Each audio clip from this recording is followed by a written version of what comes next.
সুপ্রিয় শিক্ষার্থী, আশা করি সবাই সাবধানে থেকে ভালো আছো। আমি কমলেশ চন্দ্র মণ্ডল, সহকারী শিক্ষক গণিত, আটুলিয়া আব্দুল কাদের স্কুল অ্যান্ড কলেজ। আমি আজ নবম শ্রেণীর সাধারণ গণিত বিষয়ের প্রথম অধ্যায় থেকে আলোচনা করব। তোমরা একটু লক্ষ্য করো,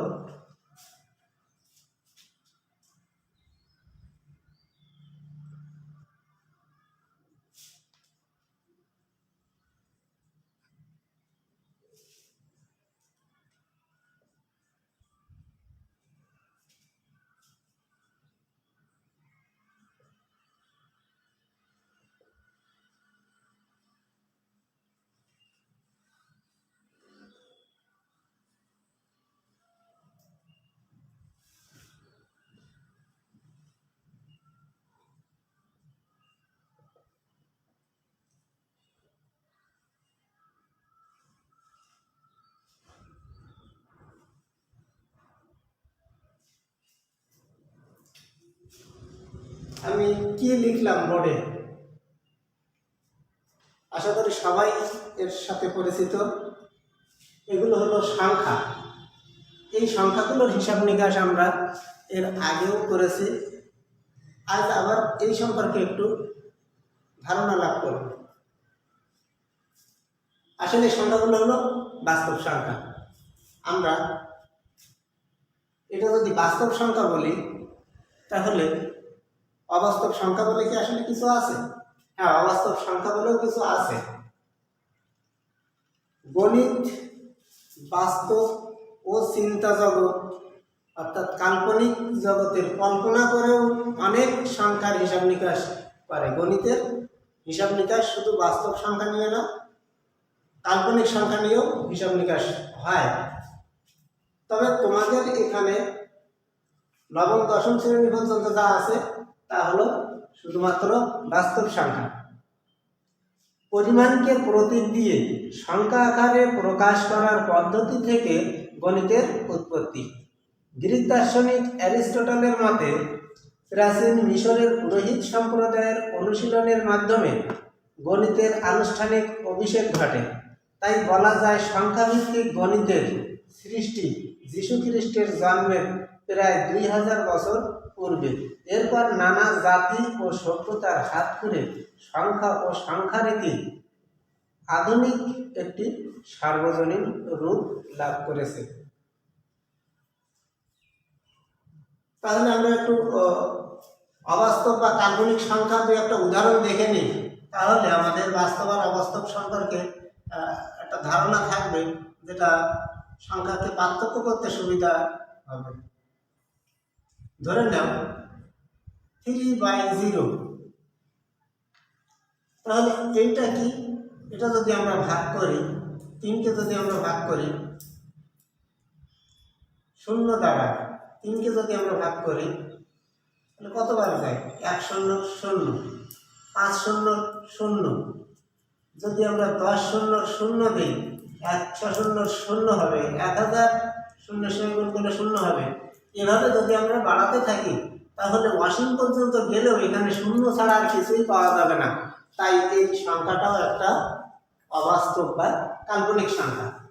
তাহলে আমরা বুঝলাম যে কোনো সংখ্যা বাই জিরো, যে কোনো সংখ্যা বাই জিরো সেটা হলো একটা অবাস্তব বা কাল্পনিক সংখ্যা। আবার দেখো √-9। আমরা 9কে বর্গমূল করতে পারি। 9কে যদি বর্গমূল করি আমরা 3 পাই, কিন্তু মাইনাস যদি থাকে রুটের মধ্যে, এইটাকে আর বর্গমূল করা সম্ভব হয় না। তাই এই সংখ্যাটাও একটা কাল্পনিক সংখ্যা। এর হিসাব আছে উচ্চতর শ্রেণীতে, তোমরা উচ্চ মাধ্যমিক শ্রেণীর থেকেও এর হিসাব নিকাশ শুরু। এখানে মাইনাসেরও বর্গমূল করার জন্য কল্পনা করে নেওয়া হয়েছে বা ধরে নেওয়া হয়েছে একটা কাল্পনিক রাশি, যেটাকে আই দ্বারা প্রকাশ করা হয়। যা হোক, তোমাদের এটা এখন এত হিসাবের প্রয়োজন পড়বে না। এখন দেখো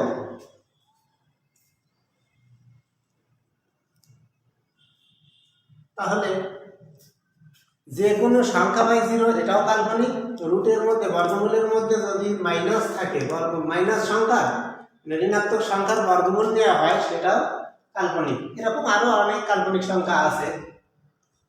আমরা আজকে আলোচনা করব বাস্তব সংখ্যা নিয়ে। দেখো এই সংখ্যাগুলো যদি আমরা একটু আলাদা করি তাহলে কিরকম লেখা যায়? 0, 1, 7, এরপরে -2, -5, তারপরে যদি লিখি 5/2, 7/9,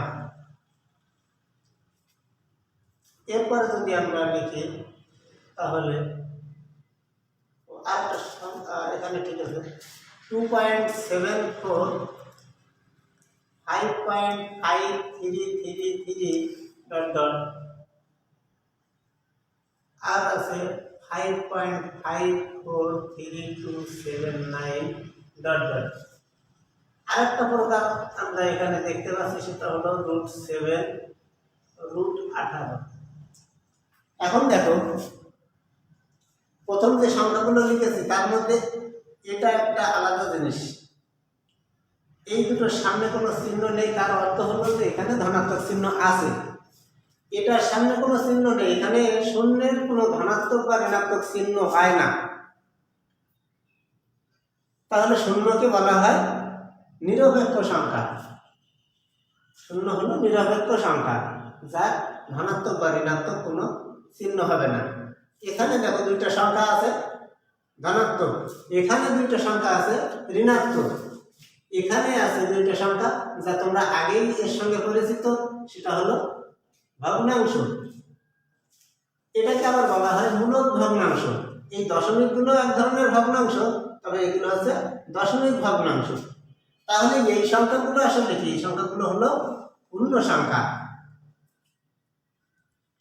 আবার এখানে দশমিক ভগ্নাংশের মধ্যে আবার দুটো ভাগ আছে দেখো, একটাই দশমিকের পরে আর কোনো দুটোর পরে আর কোনো সংখ্যা নেই, তাহলে এটা হলো সসীম দশমিক, যার সীমা আছে। দশমিকের পরে যে অঙ্কগুলো থাকবে তার সীমা আছে, মানে শেষ সংখ্যা একটা আছে।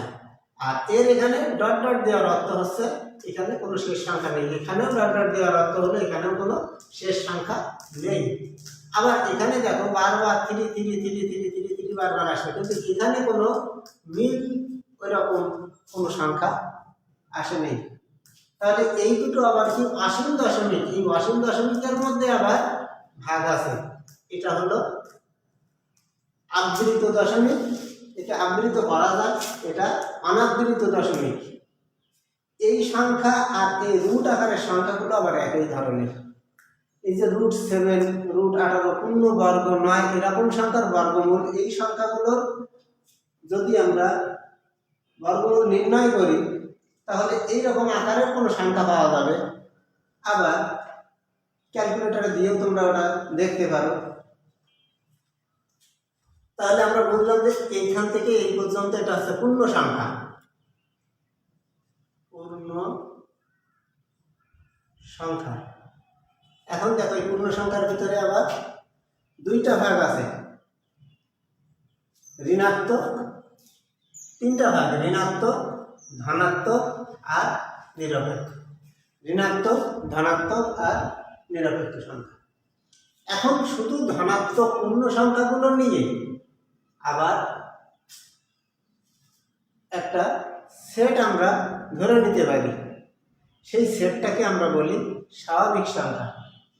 তাহলে আমরা সংজ্ঞা আকারে যদি বলি কি দাঁড়ায়, সকল ধনাত্মক পূর্ণ সংখ্যার সেটকে আমরা স্বাভাবিক সংখ্যার সেট বলতে পারি। স্বাভাবিক সংখ্যার সেট, স্বাভাবিক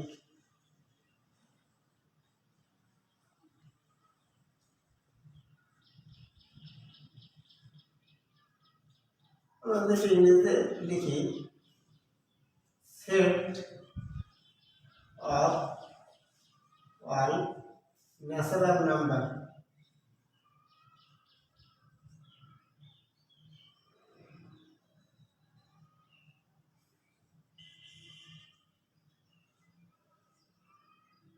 এই ক্ষেত্রে এই যে ন্যাচারাল মানে স্বাভাবিক, এর এনটা দিয়ে এই স্বাভাবিক সংখ্যার সেটকে প্রকাশ করা হয়। তবে এটা একটা বিশেষ সেট, তাই এর এক পাশে একটু বড় করে দেওয়া হয়। এই এন দ্বারা আমরা স্বাভাবিক সংখ্যার সেট প্রকাশ করি। তাহলে বললাম কি, সকল ধনাত্মক পূর্ণ সংখ্যা, তাহলে পূর্ণ সংখ্যার মধ্যে সব থেকে ছোট সংখ্যা হলো 1, তারপরে 2, 3, 4 এভাবে অসীম পর্যন্ত।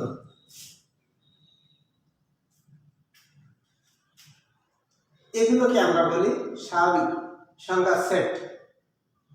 তাহলে সংখ্যাটা আমি আরো একবার বলি, সকল ধনাত্মক পূর্ণ সংখ্যার সেটকে আমরা স্বাভাবিক সংখ্যার সেট বলি। এখন যদি প্রশ্ন হয় যে স্বাভাবিক সংখ্যার সেটে সর্বনিম্ন সংখ্যা কত, তাহলে স্বাভাবিক সংখ্যার সেটের সর্বনিম্ন সংখ্যা হচ্ছে 1। এটা সর্বনিম্ন সংখ্যা।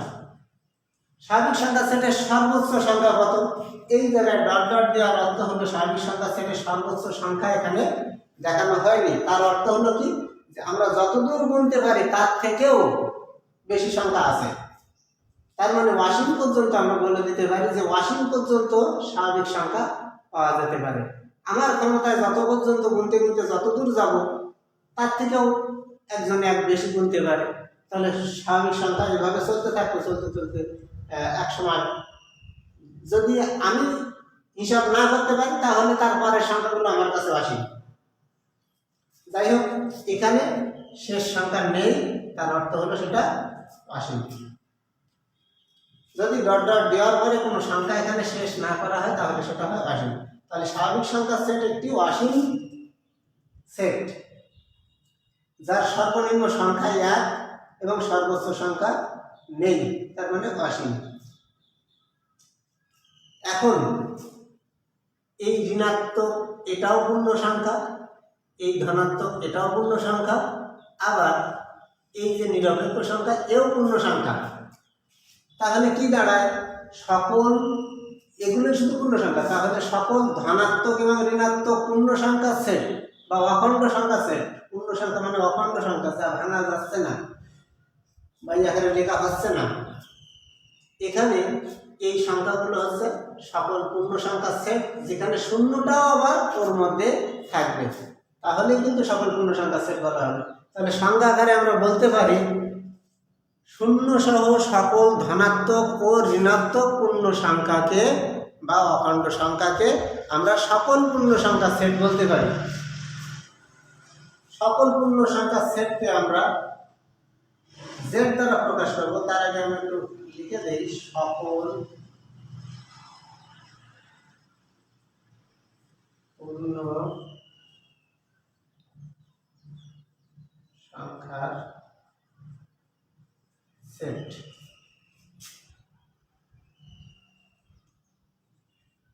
Set of all integer number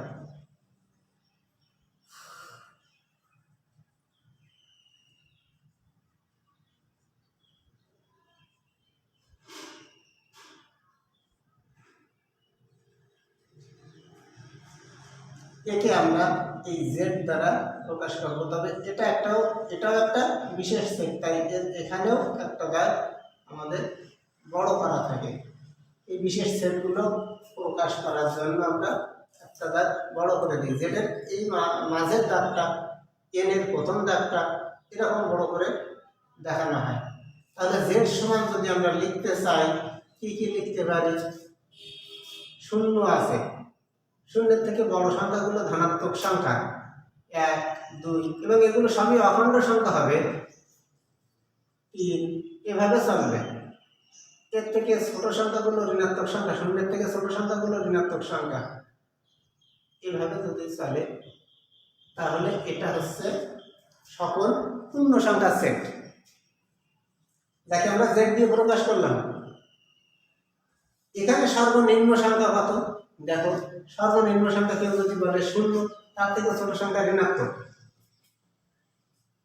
এভাবে যদি চলে তাহলে এদিকে ডট ডট দেওয়ার অর্থ হলো এদিকে ঋণাত্মকের দিকে অসীম আর এদিকে ধনাত্মকের দিকে অসীম। তাহলে পূর্ণ সংখ্যা সেটের সর্বনিম্ন সংখ্যাও অসীম, সর্বোচ্চ সংখ্যাও অসীম। সর্বনিম্ন সংখ্যা যদি বলি ওটা মাইনাস অসীমের দিকে যত ছোট হতে পারে, আর প্লাস অসীমের দিকে, প্লাস সংখ্যার অসীমের দিকে, ধনাত্মক সংখ্যার অসীমের দিকে যত বড় সংখ্যা হতে পারে। তাই জেড এর কোনো সর্বোচ্চ বা সর্বনিম্ন সংখ্যা পাওয়া যাবে না। আরো একটা জিনিস, তোমরা সেট সম্পর্কে তোমাদের ধারণা আছে, সেট এবং উপসেট সম্পর্কে যদিও তোমাদের পরে আবারও আলোচনা আছে, তবুও এইটার কিছুটা ধারণা ছিল।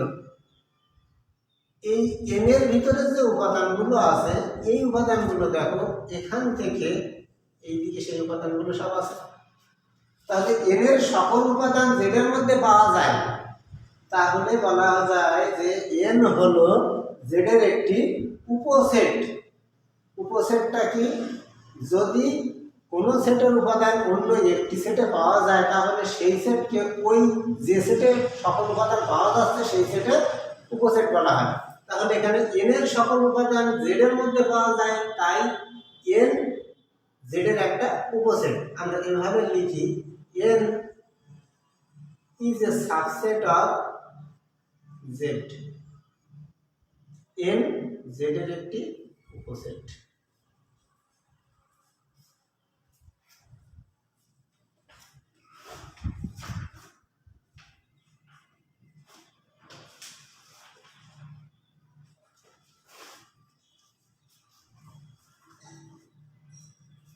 এরপরে দেখো এখানে কিছু সংখ্যা আছে যেগুলোকে আমরা দেখতেছি বাই আকারে। এই ধরনের সংখ্যাগুলোকে আমরা বলি ভগ্নাংশ সংখ্যা। তাহলে ভগ্নাংশ সংখ্যার আকারটা কেমন হবে? ভগ্নাংশ সংখ্যার মধ্যে আমি আবার দুই ধরনের কথা বলেছি, এগুলো বলা হয় মূলদ ভগ্নাংশ, এগুলো বলা হয় দশমিক ভগ্নাংশ। এখন মূলদ ভগ্নাংশের যে আকারটা, সেই আকারটা আমরা সাধারণভাবে একটা আকার দিতে পারি, সেটা একটু দেখে নিই, তারপরে আমি আবার পরবর্তী আলোচনা করছি।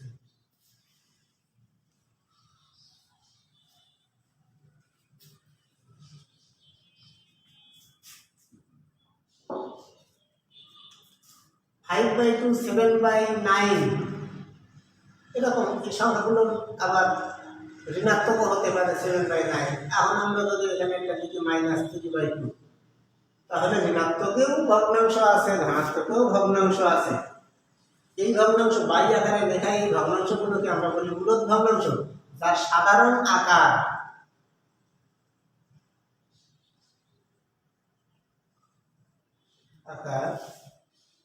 p/q, কার ভগ্নাংশের, তাও কি মূলদ ভগ্নাংশের সাধারণ আকার p/q।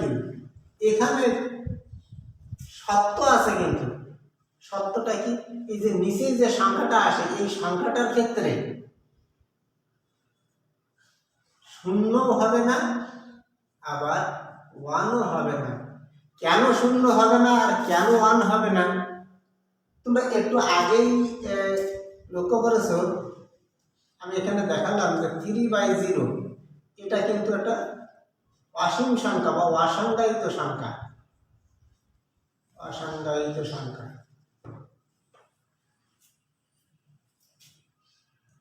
এই জন্য যদি কিউ এর মান কখনো শূন্য হয়, পি এর মান 3 হয়, তাহলে সেটা অসংজ্ঞায়িত সংখ্যা, যেটা আমাদের বাস্তব সংখ্যার হিসাবের মধ্যে থাকবে না। কিন্তু আজ আমাদের আলোচনা ছিল বাস্তব সংখ্যা নিয়ে, তাই কিউ এর মান কিন্তু কখনো শূন্য হতে পারবে না। আবার এটা বললাম কি যে ভগ্নাংশের সাধারণ আকার, সেক্ষেত্রে দেখো কিউটা যদি 1 হয়, পি এর যে কোনো একটা মান আমি 3 নিলাম, কিউটা যদি 1 হয়, তাহলে এটা কি দাঁড়ায়? শুধু 3 হয়ে যায়, তখন এটা একটা পূর্ণ সংখ্যা। তাই কিউ এর মান অর্থাৎ হরে যেটা থাকবে সেটা 1ও হতে পারবে না, তাহলে আবার পূর্ণ সংখ্যা হয়ে যায়। সেই জন্য এখানে এই যে সাধারণ আকারটা লিখলাম, এর শর্ত কি দিলাম যে কিউ নট ইকুয়াল টু 0 আর কিউ নট ইকুয়াল টু 1, মানে কিউ শূন্য নিলে পুরো সংখ্যাটাই আর বাস্তব থাকবে না, আর কিউ ওয়ান নিলে সংখ্যাটা আবার ভগ্নাংশ থাকে না, তখন সেটা হয়ে যায় পূর্ণ সংখ্যা। এই হলো মূলদ ভগ্নাংশের ক্ষেত্রে। এখন একটু দশমিক ভগ্নাংশে আসি। এখানে দশমিক ভগ্নাংশের ক্ষেত্রে এটা একটা, আবার এই দুটো আলাদা। এটা কি, এটা হলো সসীম দশমিক 2.74, এটা সসীম দশমিক। দশমিক সসীম দশমিক অর্থ হচ্ছে দশমিকের পরের অঙ্কগুলোর সীমা আছে, মানে শেষ অঙ্ক একটা আছে, কিন্তু এর এখানে শেষ অঙ্ক নেই। এটাকে আমরা বলি আবৃত দশমিক। যেমন 5.5333 ...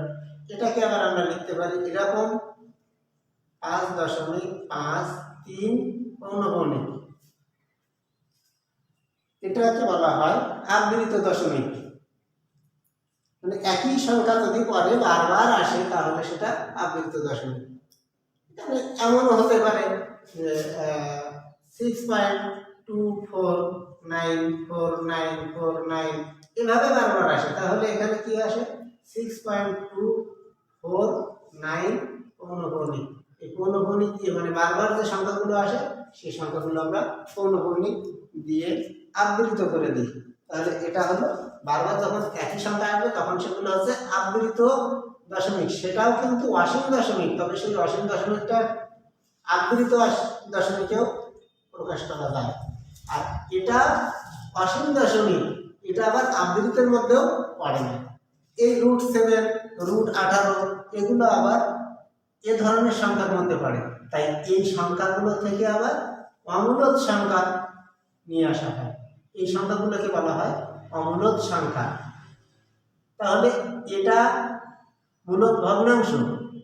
এই সসীম দশমিক এটাও মূলদ ভগ্নাংশ। অসীম আবৃত দশমিক এটাও মূলদ ভগ্নাংশ। কিভাবে মূলদ ভগ্নাংশ?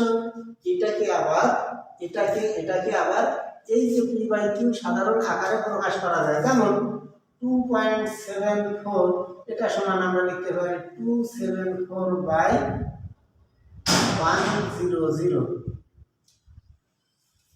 কি হলো, p/q আকারে আসলো না? তাই এগুলো কিন্তু এটাকেও আনা যায়। তাই এই সংখ্যাগুলো হলো মূলদ সংখ্যা। আর এরপরে এই যে সংখ্যাগুলো আছে অসীম অনাবৃত যে সংখ্যাগুলো, সেগুলোকে আমরা বলি অমূলদ সংখ্যা। তাহলে আমরা মূলদ সংখ্যা অমূলদ সংখ্যাও এখান থেকে বুঝে গেলাম আর কি।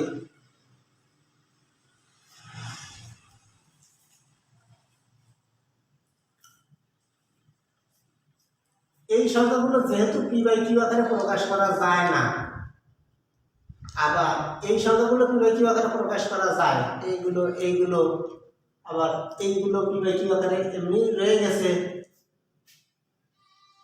আর পূর্ণ সংখ্যা যেগুলো আছে সেগুলোও কিন্তু মূলদ সংখ্যা আকারে আমরা প্রকাশ করতে পারি। মানে শুধু 3, তাহলে 3/1 লেখা সম্ভব। তাহলে মূলদ সংখ্যারও সাধারণ আকার আছে। মূলদ সংখ্যার সাধারণ আকারটা কি আসে? ওই একই ভগ্নাংশের মতোই মূলদ সংখ্যা। এর সাধারণ আকারটা কি? এই যে p/q, এখানে শুধু শর্ত হচ্ছে যেখানে q ≠ 0। কারণ ভগ্নাংশের বেলায় শর্ত ছিল q ≠ 0 আর q ≠ 1। 1 হলে সেটা পূর্ণ সংখ্যা হয়ে যাচ্ছিল। তাহলে পূর্ণ সংখ্যাও কিন্তু এখন মূলদ সংখ্যার মধ্যে। তাহলে মূলদ সংখ্যার মধ্যে আমরা কি পাই? পূর্ণ সংখ্যাও পাই, আবার ভগ্নাংশও পাই। কোন ধরনের ভগ্নাংশ পাই? এই যে মূলদ ভগ্নাংশও পাই, আবার দশমিক ভগ্নাংশকেও মূলদ আকারে প্রকাশ করা যায়। তাই এই সবগুলোকে একসঙ্গে করে আমরা মূলদ সংখ্যা বলতে পারি। মানে পূর্ণ সংখ্যাও মূলদ সংখ্যা, যেহেতু 3/1 তাহলে এখানে 3/1, যেহেতু এখানে q ≠ 1 এই শর্তটা নেই, এটা নেই। তার মানে কি q এর মান 1 নিতে পারবে। তখন q এর মান যখন 1 নেবে তখন কিন্তু এই সংখ্যাটা পূর্ণ সংখ্যা হয়ে যাচ্ছে। তাহলে দাঁড়াচ্ছে কি যে সকল পূর্ণ সংখ্যাও মূলদ সংখ্যার মধ্যে পড়ে। আর মূলত আকারের ভগ্নাংশগুলো মূলত সংখ্যার মধ্যে, দশমিক, শাসিক দশমিক বা আবৃত দশমিক সেগুলো মূলত সংখ্যার মধ্যে পড়ে। তাহলে মূলত সংখ্যার মধ্যে আমরা কি কি নিয়ে আসতে পারি? পি বাই কিউ আকারে যত সংখ্যাকে প্রকাশ করা যায় সেই সব সংখ্যা, যেখানে শুধুমাত্র q not equal to zero, এটার অর্থ তো আমরা আগেই বুঝে গেছি যে ওটা হয় অসংজ্ঞায়িত। নিচেরটা যদি কখনো জিরো হয় তাহলে সেটা হয় অসংজ্ঞায়িত। এই জন্য আমরা এখানে পি বাই কিউ আকারে প্রকাশ করব, যেখানে Q not equal to zero. তাহলে সেটা অবাস্তব আর হবে না, বাস্তব সংখ্যা হবে, এবং তা পূর্ণ সংখ্যাও আসতে পারে, ভগ্নাংশ আকারেও আসতে পারে। সেই ভগ্নাংশটা মূলত আকারেও হতে পারে, আবার দশমিক আকারেও হতে পারে।